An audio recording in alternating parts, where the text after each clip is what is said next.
तो जो हाँ तो सबूत मांगेगा ना। अगर गीता प्रेस उसको सदियों से छाप रही है तो किसी आधार पर तो छाप रही होगी। और जिन लोगों की भावना यहाँ हाथ हो रही है वो गीता प्रेस पे मुकदमा करें ना, फिर वो वाल्मीकि पे मुकदमा करें ना, फिर कि आपने राम के बारे में ऐसा लिख दिया, या फिर राम पे मुकदमा करें ना कि आपने सीता के बारे में ऐसा कह दिया। लेकिन वो तो आप कर नहीं सकते। लेकिन विकास दिव्य कीर्ति ने वो सिर्फ इतना बोल दिया कि रामायण में ये लिखा और ऐसे ऐसे लिखा है, तो आपकी भावना यहाँ हाथ हो गई। तो ये सारा सिस्टम जो है, ये मैंने जैसे स्टार्टिंग में कहा, ये अनपढ़ और कुपढ़ लोगों का गैंग है। ना तो ये सही पढ़ रहे हैं और ना उसको जो सही पढ़ के इनको बता रहा है उसको स्वीकार कर रहे हैं। तो ये सबके सब मूर्ख हैं, पागल हैं। अगर इनकी भावनाएं आहत कर रही है तो विकास दिव्य कीर्ति नहीं कर रहा है इनकी भावनाएं आहत। इनकी भावनाएं आहत वो धर्म ग्रंथ कर रहे हैं जिनमें वो सारी चीज़ें लिखी हैं। अगर बहिष्कार करना है तो मेरी हाथ जोड़ के अपील है जिनकी भावनाएं आहत हो रही है कि भाई धर्म ग्रंथों का बहिष्कार करिए आप। ये देश की नई शिक्षा नीति है। वो बुलबुल पे बैठ सकते हैं। जिस देश के अंदर चूहे की सवारी जो है वो देवताओं की होती हो और बहुत सारे जानवरों की सवारी उनके ऊपर होती हो, तो वो बुलबुल पर बैठ करके वीर सावरकर भी जा सकते हैं। तो ये क्या है ना कि जिस प्रकार से ये अपनी गलतियों में सुधार नहीं कर रहे हैं। आज जो इनके पुरखे 5000 साल 2000 साल 1000 साल 500 साल पहले लिख करके चले गए, आज उस पर बहस हो रही है। और आज जो ये लिख रहे हैं फिर उस पर बहस होगी। ये गलती के ऊपर गलती करे जा रहे हैं। अब ये सोचने वाली बात है कि वीर सावरकर कोई आदमी बुलबुल के ऊपर बैठ कर उड़ सकता है क्या? लेकिन सरकार उसको पढ़ा रही है। सरकार गुनहगार है, पढ़ने पढ़ाने वाले गुनहगार हैं। इस पर कानून और जो सुप्रीम कोर्ट स्वतः संज्ञान लेता वो नहीं ले रहा है, क्योंकि उनको सारा का सारा सिस्टम जो है वो दबाव में चल रहा है। और ये जितना जिनकी भावनाएं आहत हो रही हैं, ये जो भावना आहत गैंग है, ये बेचारे अनपढ़ और कुपढ़ लोग हैं। हंसी आई तो लिखा पढ़ा तो पता चला कि इतना बड़ा सूरज कैसे हनुमान के मुंह में दे दिया।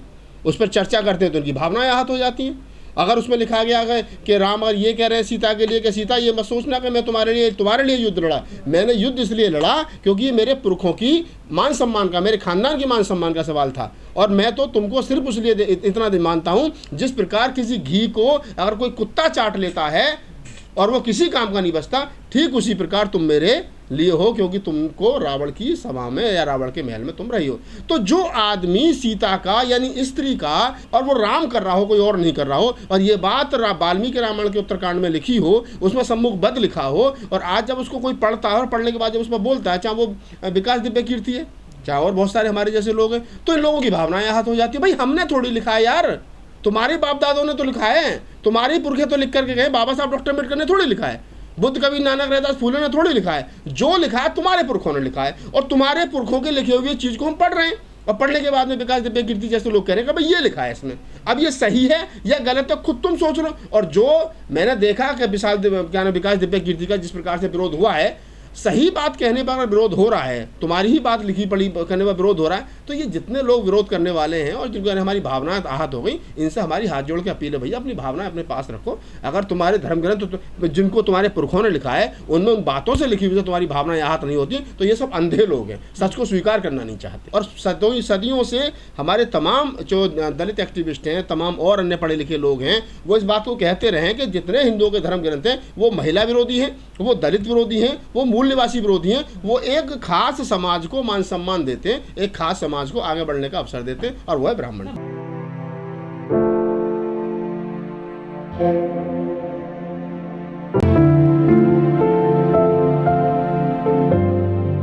ये जितने लोग घूम रहे हैं जिनकी भावनाएं बिल्कुल हथेली पे ही रखी हैं और आहत हो जाती हैं, ये अनपढ़ और कुपढ़ लोगों की टीम है। इसको समझ लेना चाहिए। ना तो इन लोगों ने पढ़ रखा और ना ये पढ़ना चाहते हैं। दरअसल बात क्या है गजेंद्र जी, आज से 100, 200, 500 साल पहले जब एक खास विशेष वर्ग को पढ़ने का अधिकार था, और जब वो ये कहते थे कि संस्कृत हमने बनाई है और हम जो मर्जी लिख दें, तो रामायण लिखते वक्त, गीता लिखते वक्त, शिव पुराण लिखते वक्त और तमाम धर्म ग्रंथ लिखते वक्त इन्होंने कभी हिसाब नहीं लगाया कि जो बात आज आप लिख रहे हो, कल को जब सबके लिए समान शिक्षा होगी तो इन बातों को जब दूसरा आदमी कोई पढ़ेगा तो फिर हंसेंगे लोग। तो उस समय तो इनको ये पता था कि ब्राह्मण जो है वो संस्कृत लिखता है, संस्कृत में सारे श्लोक हैं, हम जो लिख रहे हैं हम ही पढ़ेंगे और तो कोई दूसरा पढ़ेगा नहीं। लेकिन उनको ये मालूम नहीं था कि इसी देश के अंदर राष्ट्रपिता ज्योतिबा फूले पैदा होंगे, वो सबको समान शिक्षा की लड़ाई लड़ेंगे। माता सावित्रीबाई फूले पैदा होंगी, बाबा साहब डॉक्टर अम्बेडकर सबको समान शिक्षा का अधिकार के संविधान में प्रावधान करेंगे, अंग्रेज सबको समान शिक्षा का अधिकार देंगे। तो जब सबको समान शिक्षा का अधिकार मिला और जब इस देश के SC ST OBC और तमाम उन लोगों ने, मानवता प्रेमी लोगों ने संस्कृत को पढ़ा और संस्कृत में लिखे हुए धर्म ग्रंथ को पढ़ा, और तब उसमें देखा कि लिखा क्या है, तो फिर हंसी आई। नहीं, पेरियार साहब की जो रामायण है वो ऑथेंटिक है, वो सुप्रीम कोर्ट से पास है, नहीं, रामायण भी तो कई तरह। नहीं, मैं वही कह रहा हूँ ना कि जो पेरियार साहब की रामायण है, सच्ची रामायण, रामायण की चाबी, रामायण की कुंजी, जिसको पेरियार लाल सिंह यादव ने बाद में हिंदी अनुवाद किया और उस समय की चरण सिंह सरकार ने उसको बैन कर दिया। बाद में पेरियार लाल सिंह यादव उसको लेकर के सुप्रीम कोर्ट तक गए, वहाँ सरकार को हराया, फिर जीत करके आए, बाद में सरकार पर मानहानि का दावा किया।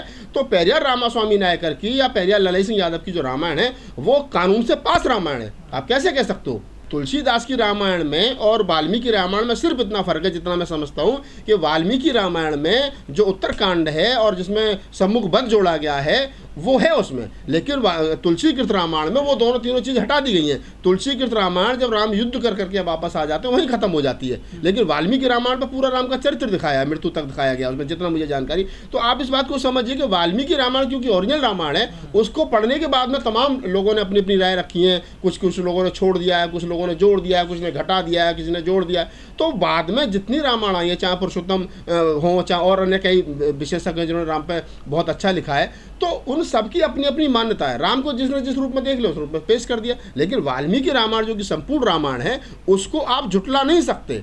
अगर वाल्मीकि रामायण में ये लिखा जाता है, ये लिखा मिलता है कि राम ने सीता के बारे में ये कहा कि तुम उसके रावण के महल से आने के बाद में मेरे लिए सिर्फ उतनी भरो, इतनी यूजलेस हो, बेकार हो, जैसे कोई कुत्ता घी को चाट लेता है और वो बेकार हो जाता है, ठीक मेरे लिए तो उसी प्रकार हो। तो इसमें नारी का भी अपमान है भाई। अगर कोई चीज़ सदियों से, हजारों साल से वाल्मीकि रामायण छापी जा रही है गीता प्रेस से और वो क्या नाम है लोग पढ़ रहे हैं से सम्मान उसको, तो वो छापने वाला दोषी थोड़ा ही है। जो लोग पढ़ रहे हैं, पढ़ने के बाद में वो सच और सही, गलत और सही का विरोध नहीं कर रहे हैं। जिस राइटर ने लिखी वगैरह ये छाप, तो वो एडिट क्यों करने लगा भाई? क्यों एडिट करेगा वो? क्यों जिम्मेदारी होती है उसकी? मैं ये नहीं कह रहा कि तुलसीदास की रामायण में नहीं है, लेकिन जो चौपाई, ढोल पशु शूद्र नारी और ये चारों ताड़न अधिकारी, तो वो वाल्मीकि रामायण में भी है, वो तुलसी कृत रामायण में भी है, और ये चौपाई उन्होंने नहीं हटाई, लेकिन तुलसी जी ने और कई चीज़ जो है हटा दी अपनी रामायण में।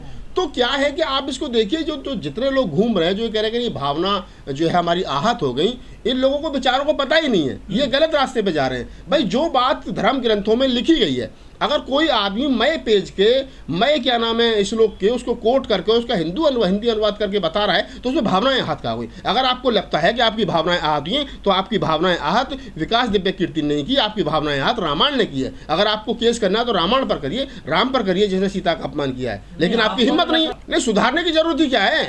क्यों सुधार दो भैया उनको?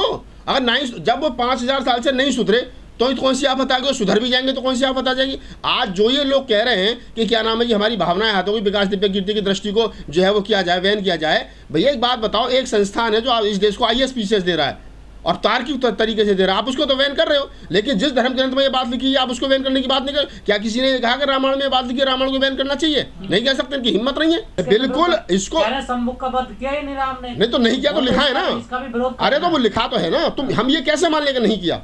जो बात किताब में लिखी गई है तो लिखी, जो सबूत तो है ना। तुम जो ये लोग कहने का लिखी नहीं गई, ये है ही नहीं, हुआ ही नहीं है, उनके पास में कौन सा प्रूफ है ये मान लिया जाएगा नहीं हुआ? लिखने का षड्यंत्र है जिन लोगों ने लिखा है। किसने लिखा है भाई? अरे किसने लिखा है? हमारे हाथ में तो कलम थी नहीं ना, कलम तो तुम्हारे पुरखों के हाथ में ही थी। क्यों लिखा है उन्होंने? इसके पीछे का कारण क्या था? बताओ ना, सम्मुखवध क्यों हुआ? बिल्कुल वाल्मीकि रामायण मेन रामायण, आप उसको झुटला सकते हो? मैं तो पहले दिन से कहता हूँ वाल्मीकि रामायण मेन रामायण है, जिसको अगर विकास दिव्य कीर्ति ये कहते हैं कि वाल्मीकि रामायण के पेज नंबर इतने पर ये बात लिखी है, और इसको पढ़ते वक्त मुझे ऐसा लग रहा है मेरी जीभ क्यों नहीं कट गई। तो विकास दिव्य कीर्ति की कौन सी गलती है भाई? आप रामायण को कोट क्यों रखो? हाँ, खुद ही मानने की गलत है, लेकिन लिखा रामायण में, इसलिए मुझे पढ़ाना पड़ रहा है।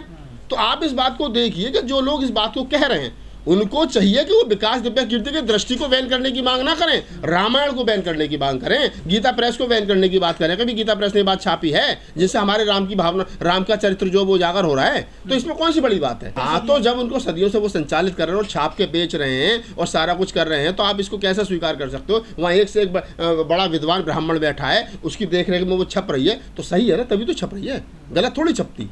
तो क्या आने वाले टाइम में बहुत सारे विवाद खड़े होंगे इन चीजों को लेकर? जो अभी देखिए, बाबा साहब डॉक्टर अम्बेडकर कहते थे कि 21वीं सदी हमारी है, हमारी का मतलब पढ़े लिखे लोगों की, वैज्ञानिक दृष्टि रखने वालों की, समतामूलक समाज वालों की, ये उन लोगों की सदी है।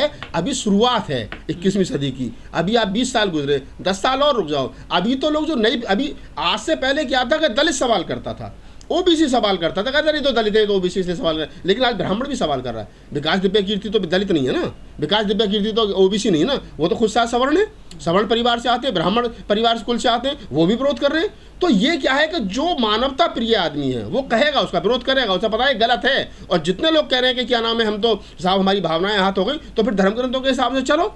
धर्म ग्रंथों में तो तुम्हारे हिंदू के धर्म ग्रंथों में तो नहीं लिखा कि महिला को पढ़ाना चाहिए, और आप महिला को पढ़ा रहे हो और विदेश पढ़ने के लिए भेजो, तो आप धर्म ग्रंथों का उल्लंघन कर रहे हो। आप खुद हिंदू धर्म के विरोधी हो। हाँ, सात समंदर पार नहीं जा सकता है हिंदू धर्म को मानने वाले आदमी, लेकिन आपकी बेटियां विदेशों में पढ़ रही, तो आप तो हिंदू धर्म का खुद विरोध कर रहे हो।